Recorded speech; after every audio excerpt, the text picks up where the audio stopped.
It really does feel like she should be the star of this movie. You would think so, but she's not. So what's Mindy got going on? Mindy's got nothing going on. We don't even see her parents. What? At You don't all. get to go to... Wait, okay, when you said jazzercise... We don't get to see Jazzercise. I thought it was going to be like the kooky mom. Nah, they don't even cast anybody. Hey, Zax. Hi, Bob. Shut up. Okay. You shut up right now. You made me watch this movie, and I'm not happy about it. I gathered you weren't pleased with this film, but before you start, I would like to thank my baby brother for recommending this movie. This is the first viewer request that Kind of Friends has gotten, so that's kind of a thing. Why are you thanking him? He This movie made me so mad. I hear it in your voice. You sound very, very upset. Okay, well, I have 6 pages of notes to go over with you. Mm-hmm. Okay, this movie's called The Outcasts. Originally, the movie was going to be called The Outskirts. Really? Yeah, but the title only makes sense with one scene, and even then, barely relevant. Okay, so they changed it to Outcasts? They changed it to Outcasts, which makes a lot more sense as the title of the movie. Okay. So first things first, the reason this movie made me so upset is because the first 30 minutes of this movie, of this hour and a half long movie, the first 30 minutes are infuriatingly cliche. It's just piled high with cliches. And, like, not just, like, regular cliches, specifically the kind of cliches that only exist in movies and don't exist anywhere in the real world. Okay. So for the first part of this, I'm going to tell you what happens, and then I'll stop and I'll ask you what happens next and see if you can guess. Okay. Okay. So the movie starts with a panning shot that's pulling in towards the statue in front of the school, and it says the movie starts with a cliche voiceover where our main character, Mindy, says, "Richard Nixon High wasn't the worst place to spend 4 years." As we pan over to the statue, what do we see? It's a statue of a man with a gun. Richard Nixon, like an army soldier. Is it Richard Nixon? No. We're going to need you to get way more cliche than this. Like, there are students gathered around the statue. What are they doing? Okay, I could be wrong, but I feel like off the top of my head, I feel like some people are taking selfies by the statue. I feel like one guy is like pretending to shoot a gun or like... No. You got to think way more cliche than that. Richard Nixon High wasn't the worst place to spend 4 years, and we see a kid being hung by his backpack on the school statue on the end of the gun, and a bunch of kids laughing at him. We're going to need you to get to that level of cliche right now. Okay? Okay, yeah. My second guess was going to be something of the bullying variety. Yeah, no. You're going to get a lot of that. Then she says, the narrator says, "Oh, it's just your average suburban high school, blah, blah, blah, something, something." She literally uses the phrase segregated cliques and stereotypical angst. And the camera pans over. I'm going to give you a list of 5 groups, and you tell me which of these groups wasn't in this panning shot. Okay, it's a single panning shot, okay? Tennis kids, steampunk kids, popular kids, sports kids. You know what, I'll add a couple more. Skater kids, goth kids. Which of those weren't in the panning shot? Okay, I think I'm wrong, but I'm going to take a chance. I think you're tricking me, and they were all in it. They were all in. You're exactly right. It was it was a trick question. They were all there, including the steampunk kids. I knew for sure that How many times have you ever seen steampunk kids in a real high school? I don't think I've seen a steampunk person. I don't think so either, outside of like a Comic-Con. Yeah. Because, like, not at your local people Walmart. like steampunk, but nobody goes to school dressed like that. Why do movies insist on putting people dressed... Okay, I'm getting myself too worked up already.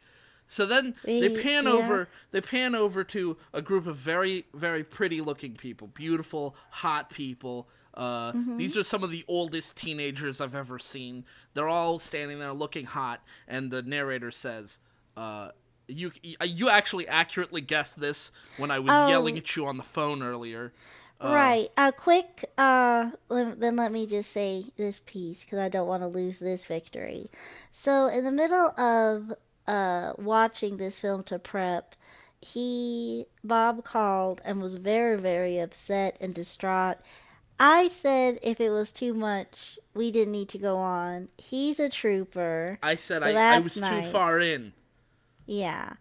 For this scene, you were asked. The question was, how did like the opening monologue, like all this stuff so Yeah. far that we've done, is the monologue, and then I was kind of joking when I guessed these because I wasn't really that confident in myself, Mm-hmm. I guess. But my first guess was it was gonna be like one where just like the normal like that's my friend Gwen, and it like freezes her and like some big like dumb effects come up giving like her stats or something, and then we meet a few more people or whatever, but then something happens where they show like a really beautiful person or a really together person, like no that's not me, and like we keep going till we get to like this loser and it's like yeah that's me. Both of those happen. So what happens is we see the pretty people, and she says, "There, that's me. No, not them. Me in the background." And then it cuts over to past the pretty people. There's two losers putting their bikes away, and one of them is Mindy, our narrator, and she's wearing an MIT hoodie. For almost the entire movie, she's wearing a variety of either nerdy or MIT hoodies. It's the worst. Actually, no, they're just sweaters. They don't even have the hood. Then the other person What? with her is the person Oh, who, for some reason, gets top billing in this movie. Uh, Mindy's best friend, Jody, who's played by Victoria Justice, who is, one, much more famous than whoever plays Mindy, and two, is also, like, already really hot, but this movie feels like they need to hide that by just having her wear glasses and have bangs and wear a slightly baggy like cardigan, and it's like that doesn't make you not hot. Everyone can see her. My eyes like no, come on movie. So they've been best friends since, I'm just gonna move on. They've been best friends since third grade, and then it oh yeah, actually, you know what, I'm gonna back up. So the two of them, they're at their bikes, they're putting their bikes away, and someone throws something at them, and it's not entirely clear what was thrown. I think it might have been a rock, like a really big oh rock, my. because it hits Mindy, the nerd girl, and it hits her, you would think in her face, but actually it collides with her helmet and falls down. And she's like, ugh, stunned by this. And then it freeze frames, and she's like, yeah, that's me getting hit in the face with the rock. And that's my friend Jody making the Home Alone face. And she's like, what? About it, and it's all freeze framed. So yeah, they do the freeze frame thing. They don't show her stats, but they might as well have. Okay. I was close. Then she says, we've been best friends since third grade. And then it shows a picture of the third grade class, and it zooms in on two kids that are circled, and it's like two kids. I mean, who cares what they look like in third grade? It doesn't matter. The only thing that they just use this as an opportunity to throw another joke at us, which is that I mean, it's a joke. It's just a bad joke where you see one of the two of them in voiceover. For some reason, Jody sometimes butts into the voiceover. Because they're best friends. They're telling the One of story them, together to us. no, only briefly. Like she says maybe three things in voiceover over the whole movie, Oh. and usually it's just like rude. Like that's all she says. Well, you know what though? Okay, well, anyways, I'm just going to ignore the rest of what you said because it's not important. But I wanted. Okay, go for it, but I guarantee it's not going to be as important as this next thing I'm going to say. Well, rude. Set me up for failure. Yeah. You really have it in for me I'm today. really mad at you. I I didn't even choose the movie. But you're the one who suggested it to me. I said I could watch it if you didn't like it Yeah, that but I'd much. already seen 10 minutes of the film. All right. Anyway, all I was gonna say is Entangled. It's for the most part it's Eugene telling the story, but every now and then Rapunzel dips her head in, and she's like Eugene, and he's like, okay, I won't embellish the story anymore, They don't and do it he's to any kind of comic effect. oh She just sometimes jumps in. It's just inconsistent. So oh we just get okay. to see one of the two of them had an eye patch in third grade, and she just says like, "I'm the one with the unfortunate eye patch." But because they've both jumped in at this point, I'm already having trouble telling apart their voices because they both have very indistinct voices. And it Yeah. doesn't matter. At the end of the day, it doesn't matter because there's almost no voiceover in this movie. They set it up like there's going to be, and then there's like one monologue at the beginning, one monologue at the end, and like a tiny bit of monologue in the middle, and that's it. There's almost Oh. no other voiceover. I don't know Well, why it's in the movie. I'm not a fan of that. Like either like if you don't need Just don't voiceover, do it. like but if you want Then do voiceover, it. yeah. Like there was a movie, 10,000 BC, and there's a guy who narrates the very beginning of the movie. It's an old man voice, and we never find out who it is, and he never narrates anything else in the entire rest of the movie. And I was like, where was he? Who was he? What was his point in the movie? Why didn't you just convey that information? But that was a bad movie, a different bad movie. Anyways, so they're like, we've been best friends since third grade. Jody, Victoria Justice, Jody, I kept forgetting the characters' names in this movie. Jody picks up the rock that was thrown, and she yells at the pretty kids, zombie fascists, and she throws the rock. I have no idea, having just watched the movie less than 20 minutes ago, why she calls them zombie fascists. I kind of get fascist, but I have no idea why they're called zombies. They're dead inside? I don't know. I don't know. Okay. She throws the rock, and Mindy in voiceover says, like, her aim has always been really bad. That never comes up again. She throws the rock, and instead of it hitting Whitney, who's like the lead mean girl, it flies over her head and smashes through the window of his car.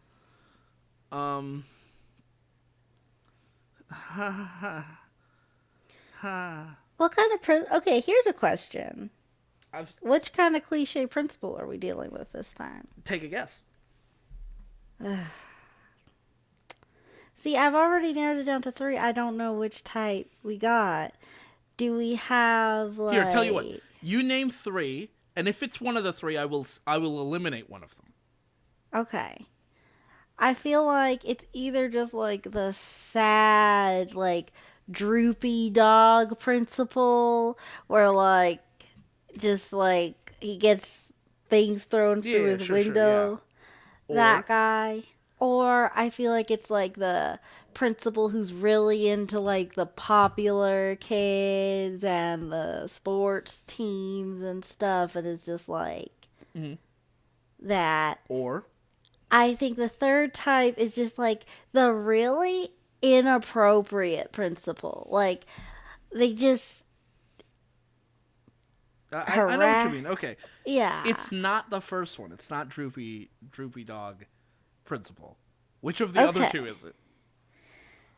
Oh, I was really hoping we had a droopy dog. Okay. No. Okay.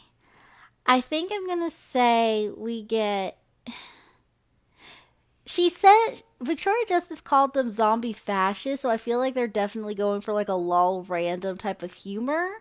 So I'm gonna guess inappropriate principle. No, you overthought it. No, you overthought it. He's just this dumb jock. Yeah. Later on in the movie, one of them describes him as an overgrown frat boy. Okay. So when she throws the rock, it's going in slow-mo, and Mindy's like, the target she was aiming for was Whitney Bennett, voted most likely to commit war crimes, which is like such an insane thing to say. And she's like, perfectly sculpted sociopath. And I'm like, you don't know what a war crime is? Whoever wrote this, you don't know what a sociopath is? Either way, above her head, she has written, they have a stylized font thing drop in, and it says, Queen Biatch. Oh, so like what I said they did floating above her head. Yeah, like a... Oh, so like what I said they were going to do for the best friend. Exactly. They did it for Whitney, but only for this one character. Okay. And they don't do it again for the rest of the movie. Okay. Well, I guess, I guess I don't really have thoughts on that. It's just like, ooh, they don't do it. Like, again, it's one of those things just like the narrator thing. Like, if you want to do that, if you want to stylize the movie, stylize it. But don't stylize the first 5 minutes and then give up. Like, okay, like, here's where I know you goofed it, because I have to give props to F the Prom. Uh-huh. Because at least when they gave the Outcast stats, they gave all of them stats. Yeah, somebody on and the they team did build said, on that one goof. Yeah, it was probably some producer or somebody on the team who was making the movie. They said, if we're going to do this, we should just do it for everybody. Because, and the editors were like, oh, do we have to? And it's like, yes, you have to. Because otherwise the movie is it's inconsistent. Yeah. Anyways, she says, voted most likely to commit war crimes, flies over her head, goes to the principal's window, and then it freeze frames on the principal's face. What do they do to him? What do they do for him? Take a guess. He's looking angry. I want to say they put like a steam coming out of your ears emoji over his face. Oh, see, that would be fun. It wouldn't be fun, but it's fun compared to what they did. Instead, they drew devil horns on him and scribble a little fake beard on him. I'm definitely learning that I need to just go with my gut response. Yeah. Because you need to go with your gut. You need to go as base, lowest common denominator. This is not humor anymore. Okay. I guess I'm also used to, I feel maybe what year was this where emoji's not as big a thing? This movie was made in 2017. Oh. Okay. That's going to be important later, actually. Okay. For some very... I'll just let it get there when it gets there. So, he's got the freeze frame and he goes, son of a... And then he cuts himself off because this is a movie that can't swear too much. And then... the girls are like, oh no, and then Mindy has something in her hand and she's wearing her MIT hoodie. And what's the best signifier for something she can be holding in her hand that shows that she is a nerd? Textbook? Lowest common denominator, what is it? That she's holding something. She's holding something in her hand. And not a textbook, okay. Not a textbook, it's something handheld, very small. Oh, her phone. No, of course not. A calculator. Not. No, of course not. It's an inhaler. Oh, okay. You still gotta go lower. You gotta go lower. Okay. Anytime you think of something, you gotta think, okay, well, what would they do 20 years ago? Okay. Right? Because these are the cliches they're leaning on. Right? Okay. I mean, like... They're not even leaning on modern cliches. They're leaning on 20-year-old cliches. Okay, I don't know how I'm doing on this game so far. I haven't been keeping score. It doesn't matter. Anyways, so the two of them look at each other like, oh no, we're in trouble. And then we cut to them entering a room with a bunch of people, like a classroom with a bunch of students who are looking all dejected or whatever. Okay? Okay, they look real sad. Okay. Okay, and then we cut away from that, and it's them after school.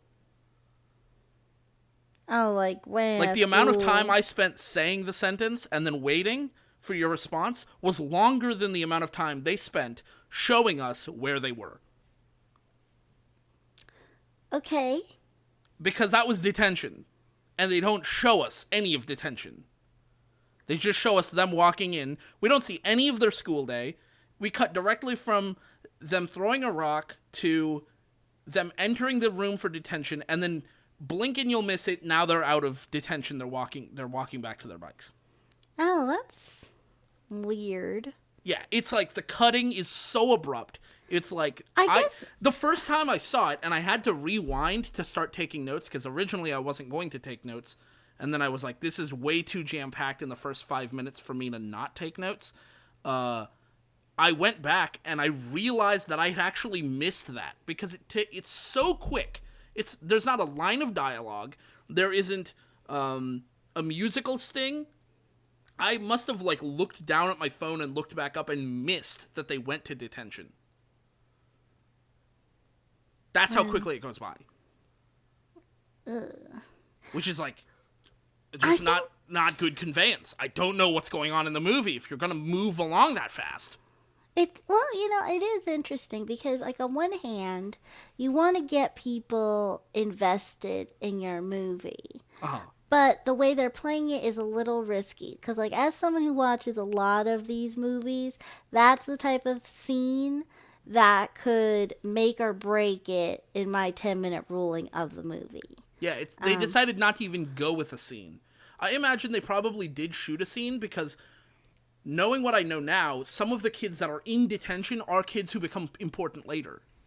But, like, we don't see anything more of it. Like, literally, it's a shot of Mindy and Jody walking into the room. They look around, and there's a bunch of delinquents, quote unquote, sitting around, and then it hard cuts straight to them talking after school. Yeah. So they're talking about, like, oh my gosh, that was so unfair. I can't believe Jody says, we got detention, and then, like, or no, they look over at the entrance to the school, and they see Whitney, who's for some reason still there, even though, like, they were just in detention. Does she have an extracurricular? I don't know. It doesn't seem like she does. She's walking down the stairs, and then, like, the principal cuts between Whitney and her friends and does, like, a little silly dance or whatever, and it's just like, haha, whatever. And then Whitney looks over at them with, like, a snide smirk, and Jody says to Mindy, we get detention, and Whitney does a hair flip and gets off scot-free, and then... Wait, what? But okay, wait, what? I don't know. But Whitney didn't do anything. I don't know. Like, other random kids threw the rock at them, yeah? Uh-huh, yeah. The zombie fascists threw the rock. Yeah, Whitney... well, Whitney's standing near the zombie fascists who are all laughing. But, like, Whitney herself didn't throw the rock. Weird. So even in a perfectly just world, nothing needs to happen. Nothing would have happened to her. Yeah. Okay. All right. Where do we go from here? Anyways, Mindy has a response, and she's a nerd. Okay, so I'm gonna ask you. I want you to guess. What do nerds talk about? What kinds of? This one's a hard one. This is a hard mode question because if you get this one right, you'll be a queen. Oh man! And if not, you'll be a peasant. Yikes! Nah, okay. probably not a peasant, but she's a nerd. Okay. Okay, so she's a nerd. Jody says we get detention, and Whitney does a hair flip and gets off scot-free. What does Mindy say? Gosh, this is hard. My head is. I can't. Okay, this one's too hard. I'll just say it. Wait. I'll guess anyway. Okay.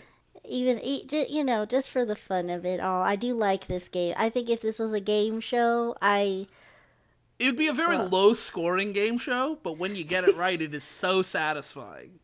I think the prize, like, maybe you get $10 off at Chipotle. You say that, but that actually becomes kind of a plot point later as well. Oh, no. Okay. Let's see. I'm gonna guess she may go, like, I don't know how long she goes off. She's a science nerd. Okay. So, is she gonna say, like, that's, like, survival of the fittest? Ooh, that's a very good guess. It's something a very good guess. Like, yeah. Yeah, okay. Something randomly calling on some science thing. That's a very good guess. She says, well, if it makes you feel any better, in at least one of the infinite multiverses, she doesn't get off scot-free. Okay. You know what? I think this and Wish Upon, can we give multiverse a break? Because I feel like people, like normal people enjoy boy, we hold Nobody on. talks We like and this. nobody talk. But like, here's the weird thing. Like, they always like people like goof around, and they'll be like, in an alternate universe, I probably did order that other dessert. And it's like, haha, lame, ha ha ha, or whatever. Like, but like when people like say, but the term multiverse, I feel like I just don't like when it seems like really pretentious. I mean, it's I not don't just know why, but like in movies like this, when they're like, in one well. of the multiverses, and it's like, calm No, down no, over no, no, no, here. no, no. See, what you've just described is exactly the reason they keep including this in movies.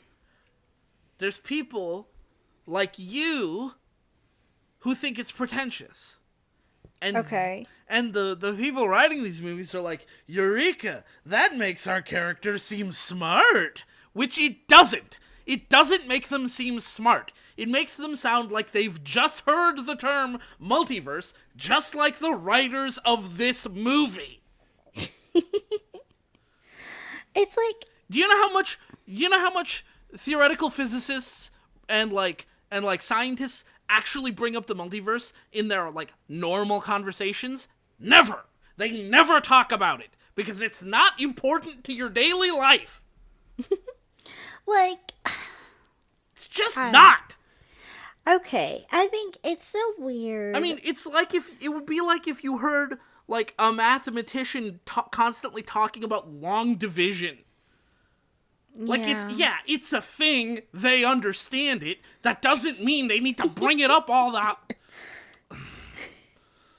Okay, so Mindy says that, and Mindy's like, it might seem like high school is the most important thing in this universe, and then Jody cuts her off, and she says, don't say high school gets better. You're gonna be a nerdvana at MIT while I'm serving burgers at TGI Fridays. That's almost word for word what she says. And then well, do we find out, like, okay, so main girl, Mindy, she wants to go to MIT. Yeah. And she's a science girl. Yeah. What are Jody's hopes and dreams? Does she have an interest, a hobby? None. Okay. Okay. That's a major point of the movie as well. Okay. As long as it's a point. No, don't give them credit. Don't do it. Okay. Be careful. Okay. So, then Mindy says like, or you could move to Boston with me and serve an entirely different set, which is like I don't understand that line, actually. I think it just means like a different set of people. Yeah, or like different set of food or something. Either way, then Jody rightly says, oh, so even in all of your multiverses, I'm still going to be serving food at TGI Fridays. And then Mindy's like, okay, I can't talk right now. I have to get home. I have family jazzercise at 5. Oh, okay. You can't see me shrugging, but I'm shrugging. Yeah, I don't. It like No.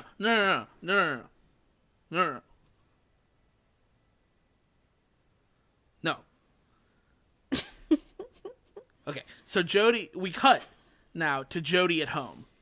And this is where I realized, oh, they got Victoria Justice, and they thought, now we can put lots of scenes with Victoria Justice in the movie, but not make her the main character. And at that point, I was like, oh, you don't know how to make a movie. Because, like, if you put a bunch of scenes about a character in the movie, even if you have someone else that you've labeled main character, they're not the main character anymore. So Anyways. wait, just so I can understand what you're saying. You're saying that they set out to They tried to make Jody the sidekick with the B plot. But then because they have a much more famous actress, they've accidentally made her the A plot. That, you know what, though? What? That could, I mean, depending on how this movie goes, could I'm be shaking my head. okay. The B plot sucks too.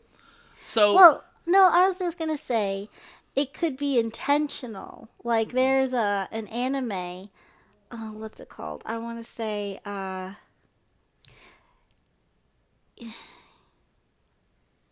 want to say like Yuro Yuri. I'm not sure, but anyway, whatever it is, the protagonist. We follow her, but the main like gig. Sorry if this is a spoiler, but I don't think it is. I'm pretty sure like Hulu you tells didn't me even info name the anime.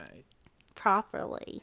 Anyway, the point is, like at a certain point, like her friends are like they've been like talking for a while and they're like, hey, where's main character? And she's been there the whole time. But like the goof is that she is the protagonist, but she just has so much trouble standing out. People constantly forget that she's there. Oh, So that sounds maybe that's intelligent. No, that sounds intelligently written. yeah, no, it's really Oh, good. oh no, that's not where we are today. Okay. All right. Well, Jodie's at home and she's making dinner. And she pulls something out of the oven and she puts it down. And her dad comes home. And her dad says, and I quote, "Something smells scrumdiddlyumptious." Okay, she got a Ned How was Flanders school? dad. How was school? And she says, because she's a teenager, oh, legalized torture paid for by the American taxpayer. This is the Right. part where we laugh at the very funny joke. Mm-hmm. Are you laughing yet? I'm laughing at how mad you are. I'm real mad. So then they're eating dinner. It just cuts straight to them eating dinner. And Dad is sitting there and he's like, oh, did you make an appointment with the college counselor? You need to start thinking about your future. And then Jody says, like, I'm most likely headed into a menial wage job so I can become a cog in the 21st century version of serfdom. And then Dad is like, when did you start speaking like Trotsky? I want you to find something you love. Follow your dreams. And then Jody's being all sassy. And she's like, so, single 40-something postal carrier with a Pez collection is what you put on under your yearbook photo? And then Dad is like, this Pez collection is gonna be valuable one day. And single and widow are two completely different things. And then we get more exposition about him being a widow. Do you get it? She has a dead parent. It really does feel like she should be the star of this movie. You would think so, but she's not. So what's Mindy got going on? Mindy's got nothing going on. We don't even see her parents. What? At You don't all. get to go to... Wait, okay, when you said jazzercise... We don't get to see Jazzercise. I thought it was going to be like the kooky mom who... Nah, they don't even cast anybody.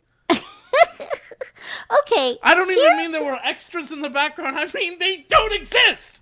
Okay, I'm not going to look into this at all because I'm not that into it. Was there something going on? Like, did they have to do reshoots? Did someone get injured? Did I don't think Victoria so. Justice get sick or something? And they were like, okay, well, you can't be the main star No, anymore? there are tons of scenes with the two of them together. Oh. They were definitely supposed to be besties through the whole movie. I think what happened was they put out a casting call and picked their lead, and then put out the casting call for their second lead, and got a bunch of much more famous people. And then they went, oh shoot, we already cast the lead. Oh well, we'll just write more in for Victoria Justice to do. Okay. Anyways, so Dad and Jody are talking. And he's like, I'm not single, I'm a widow. And she's like, you need to get out of the house more and date. And he's like, I don't, it's not that easy. And then she's like, no, you need to do that. And he says, well, if you can pick a direction for your life, then I'll go out on a date. And she'll say, one of those things is a lot easier than the other. And he mumbles to himself, it's not a date. And she says, well, it's not picking a direction for your life. And she storms off to her room. And I go, and to me, all I can think is, why do movies insist that teenagers give two craps about whether their parents date or not? Like, I think, if anything, I've seen more teenagers who are upset about it than being happy for it. Like, really think about it. If if one of your parents died, would you be like, Mom, it's been 5 years, get out there? Yeah, I mean, I wouldn't. Yeah, it's definitely one thing to, just be kind of neutral, like, do what you gotta do, I guess. Yeah, like, I mean, you live your own life. You do your thing. I'm happy you're happy. But it's, movies seem to push this idea that teenagers are constantly trying to get their parents laid. And I'm like, what world? Yeah, Since when? It's not the norm at all, I would think. I guess.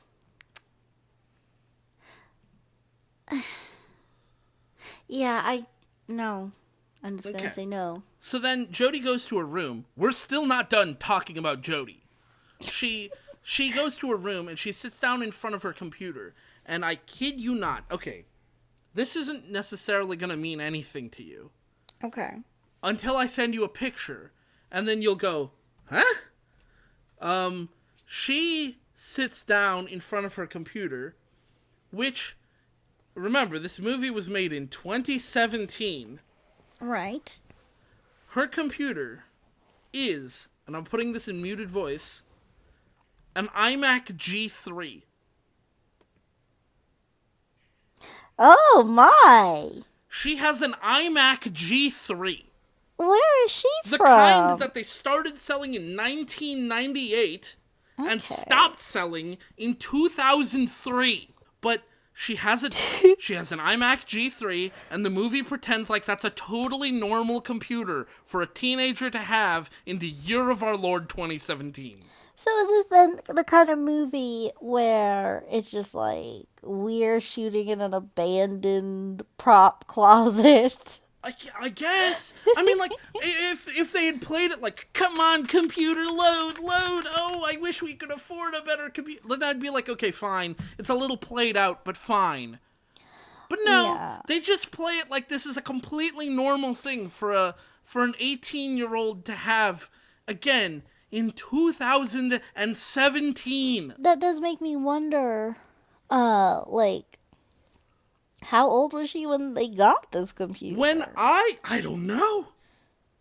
When I looked up the iMac G3, I wanted to just get a sense of how much it would cost for me to buy one now. If you Google it, the fifth thing that comes up is a coffee table made out of one. That sounds fun. The first one that comes up is labeled vintage. Mm-hmm. So it's not popular anymore. Not exactly popular anymore.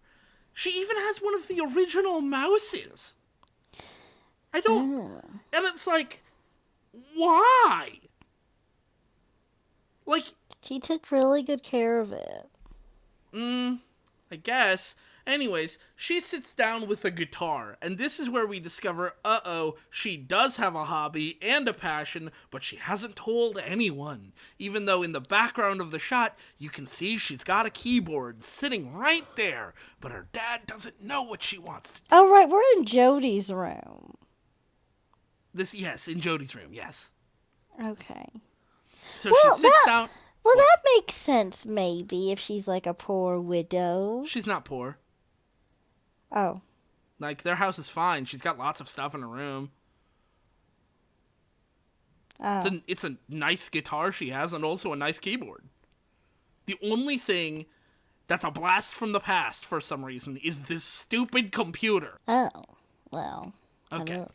Yeah. Okay. So she sits down with the guitar, and she puts it on her lap, and she starts recording a video of herself, on the iMac G3, which didn't have a webcam, and she says,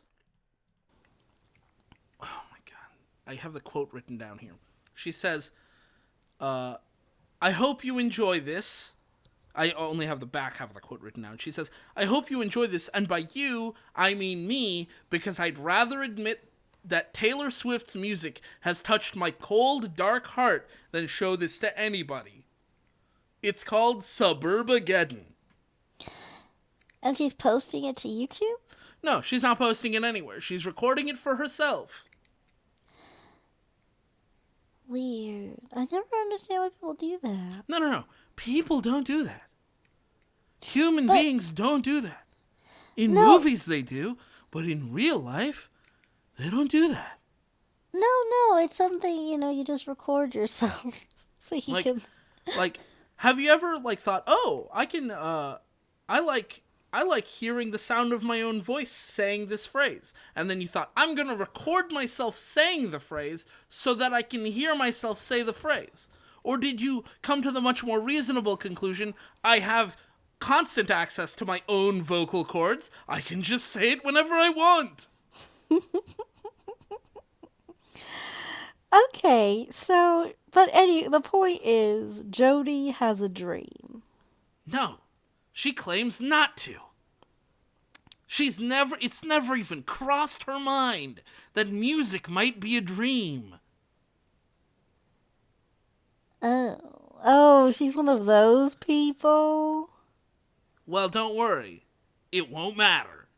Oh. I mean, it kind of matters later, but it mostly doesn't matter. Anyway, the next day, she starts strumming her guitar, and then the Netflix subtitle said in square brackets, rock music. And I thought, okay, you have a very generous definition of the word rock.